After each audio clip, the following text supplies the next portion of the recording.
కుంభరాశి ధనిష్ట 3-4 పాదాలు, శతభిషం, పూర్వభాద్ర 1, 2, 3 నక్షత్ర పాదాలలో జన్మించినటువంటి జాతకులు. కుంభరాశి వారికి ఈ కాలంలో చేసినటువంటి పనులన్నీ కూడా శుభకరమైనటువంటి ఫలితాలను అందిస్తాయి.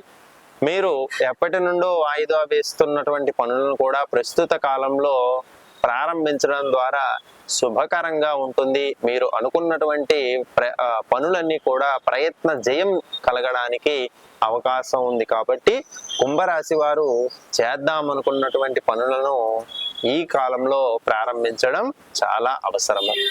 అలాగే ధన సంబంధమైనటువంటి ఇబ్బందులు కలిగినప్పటికీ కూడా కొంత అభివృద్ధి అనేటటువంటిది కూడా ఉన్నది.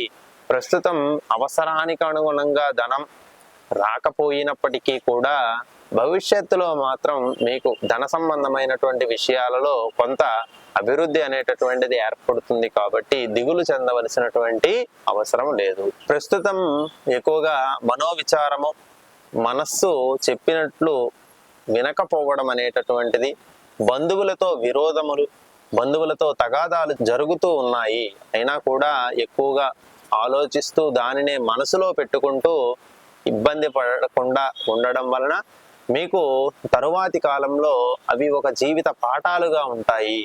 తద్వారా మీరు కొంత జ్ఞానాన్ని నేర్చుకుంటారు అనే ఉద్దేశంతో ఉండడం వలన ప్రస్తుతాన్ని ఆనందంగా ముందుకు నడపడానికి అవకాశం ఉంటుంది. ఉద్యోగస్తులలో ఉన్నతమైనటువంటి మార్పులు వస్తూ ఉంటాయి, ఉన్నత పదవులు వస్తూ ఉంటాయి. అలాగే ముందుకు వెళ్ళడానికి, అభివృద్ధికి జరగడానికి కూడా అవకాశం ఉంటుంది. ఆకస్మిక ధనలాభం కలుగుతూ ఉంటుంది. విదేశాలకు వెళ్ళాలనేటటువంటి ఆలోచనలు చేస్తూ ఉంటారు.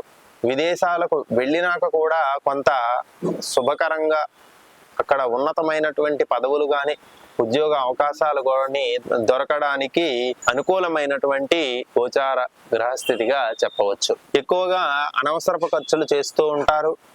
కాబట్టి ఈ అనవసర వ్యయాలను, వృధా ఖర్చులను తగ్గించుకోవడానికి ప్రయత్నాలు ఎక్కువగా జరపాలి.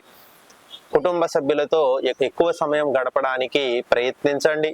కుటుంబ సభ్యులలో చిన్నపాటి మానసిక ఇబ్బందులు ఉన్నప్పటికీ కూడా వారితో మీరు గడపడం వలన వారికి మీపై ఉన్నటువంటి ప్రేమాభిమానాలు, ఆదరణ అనేటటువంటివి పెరగడానికి అవకాశం ఉంటుంది.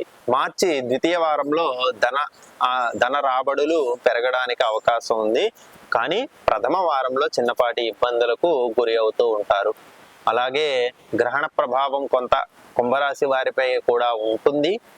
అయినా కూడా ఇబ్బంది పడకుండా గ్రహణ సమయంలో మీకు నచ్చినటువంటి ఇష్టదేవత ఆరాధన చేయడము, మంత్రనామ జపాదులు చేయడము అనేటటువంటిది గ్రహణ ప్రభావం నుండి బయటపడవేస్తూ ఉంటుంది.